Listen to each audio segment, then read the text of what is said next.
10th का political science का chapter number 1 power sharing. सबसे पहले हम इसमें ये देखेंगे पावर शेयरिंग होती क्या है।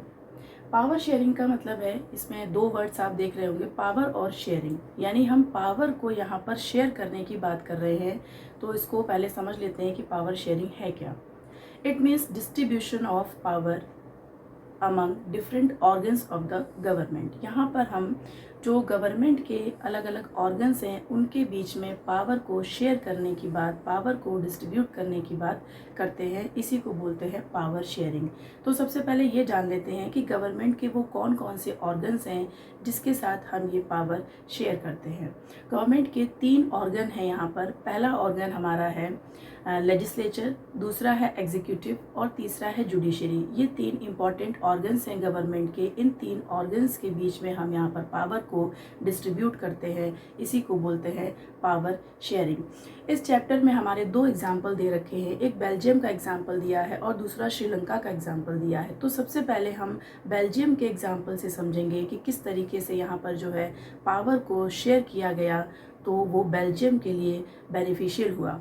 और श्रीलंका वाले केस में हम देखेंगे कि किस तरीके से यहाँ पर पावर को शेयर नहीं किया गया, जिसकी वजह से ये श्रीलंका के लिए जो है वो हार्मफुल हुआ और लास्ट में श्रीलंका में जो है वो सिविल वॉर हुआ। तो हम बेल्जियम के केस से स्टार्ट करेंगे। बेल्जियम का केस सबसे पहले दे रखा है, बेल्जियम से ही स्टार्ट करेंगे। सबसे पहले हम देखेंगे बेल्जियम में ज्योग्राफिकल पोजीशन क्या है बेल्जियम की, उसको समझ लेते हैं। फिर उसके बाद देखेंगे एरिया और पॉपुलेशन क्या है। यहाँ पे जो वेरिएशंस हैं उनको पहले क्लियर कर लेते हैं।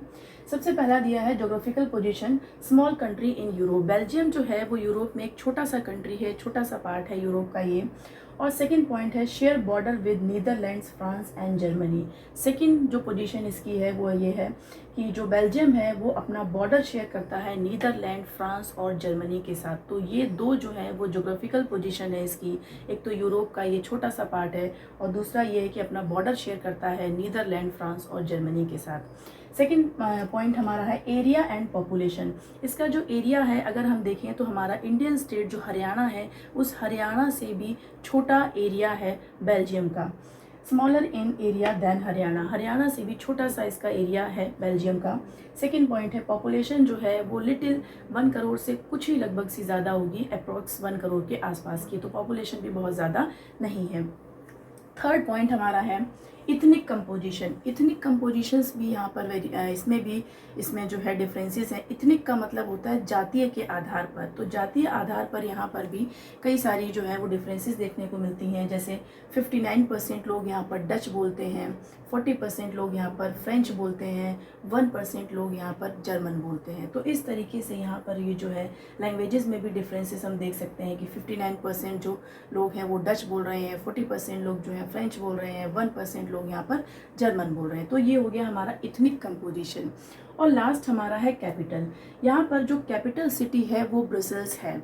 यहाँ पर लिखा हुआ है मैंने, कैपिटल सिटी है वो ब्रसेल्स है। अगर हम देखें तो कैपिटल सिटी में जो वेरिएशंस हैं वो अलग अलग हैं, क्योंकि यहाँ पर 80% लोग जो हैं वो फ्रेंच बोलते हैं और 20% लोग यहाँ पर डच बोलते हैं। तो ये एक बार फिर से क्लियर कर लेते हैं। जो हमारा ओवरऑल बेल्जियम का जो कंपोजिशन दिया है उस कंपोजिशन से बेल्जियम की जो कैपिटल सिटी ब्रसेल्स है वहाँ का कंपोजिशन अलग है, दोनों में डिफरेंसेस हैं। जैसे कि देख सकते हैं यहाँ पर 59% जो है वो डच बोल रहे हैं, लेकिन यहाँ पर अगर हम देखेंगे तो 20% लोग डच बोल रहे हैं कैपिटल सिटी में। कहने का मतलब ये है कि ब्रसेल्स जो है कैपिटल सिटी है वहाँ पर डच बोलने वाले लोगों की जो संख्या है वो कम है, 20% है। लेकिन ओवरऑल अगर हम पूरे बेल्जियम का देखें तो जो डच बोलने वाले लोग हैं उनकी पॉपुलेशन ज़्यादा है। ऐसे ही जो ब्रसेल्स कैपिटल सिटी है उसमें अगर हम देखें तो 80% लोग फ्रेंच बोल रहे हैं, यानी फ्रेंच बोलने वाले लोगों की संख्या जो है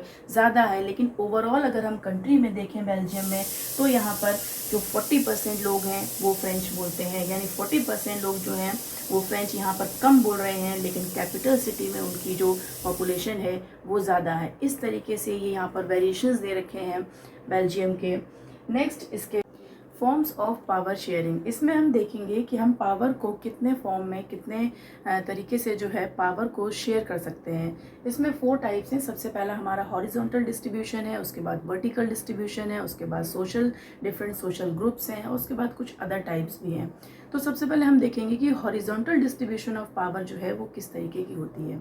हॉरिजॉन्टल डिस्ट्रीब्यूशन पावर में देखा होगा इस तरीके से जो है, इस तरीके की जो डिस्ट्रीब्यूशन है पावर का, उसको हम बोलते हैं horizontal distribution of power.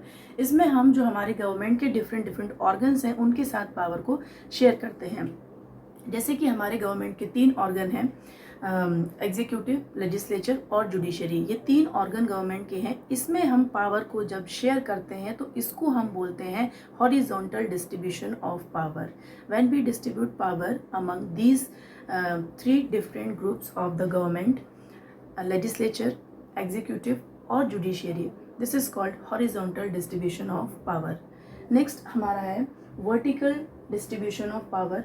Vertical distribution of power में जब हम इस तरीके से पावर को शेयर करते हैं, लेवल्स में जब हम शेयर करते हैं, 2 वर्ड्स को आप लोग बहुत अच्छे से क्लियर कर लेना, क्योंकि जब हॉरिजॉन्टल की हम बात करेंगे तो यहाँ पर हम ऑर्गन्स की बात करते हैं, different organs of the government की बात करते हैं। लेकिन जब हम वर्टिकल डिस्ट्रीब्यूशन की बात करते हैं तो वर्टिकल डिस्ट्रीब्यूशन में हम different levels of the government की बात करते हैं। तो ऑर्गन्स और लेवल्स यहाँ पर समझने की कोशिश करना।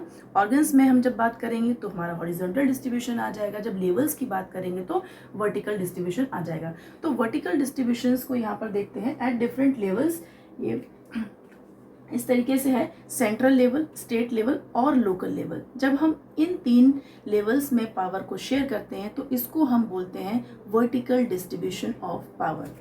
नेक्स्ट है number 3, among different social groups.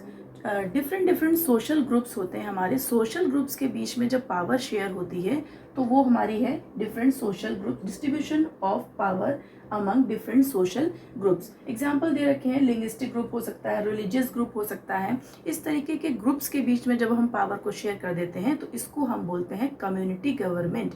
जो कम्युनिटीज़ हैं, अलग अलग कम्युनिटीज़ हैं, किसी धर्म को लेकर हो सकती हैं, किसी जाति को लेकर हो सकती हैं, किसी और कोई पर्टिकुलर किसी कोई एजुकेशन डिपार्टमेंट है उसको लेकर कोई ग्रुप हो सकता है। तो इस तरीके के जो छोटे छोटे जो हमें डिसीजन लेने होते हैं, उस डिसीजंस के लिए हम ग्रुप्स बना देते हैं और वो जो ग्रुप होता है वो इन पर्टिकुलर जो टॉपिक्स हैं उनके ऊपर डिसीजन लेते हैं। वो हमारी होती है कम्युनिटी गवर्नमेंट। कम्युनिटीज़ में जब हम पावर को शेयर करते हैं तो वो कम्युनिटी गवर्नमेंट होती है। लास्ट हमारा है अदर टाइप्स। कुछ अदर टाइप भी हैं जहाँ पर यहाँ पावर को शेयर किया जाता है।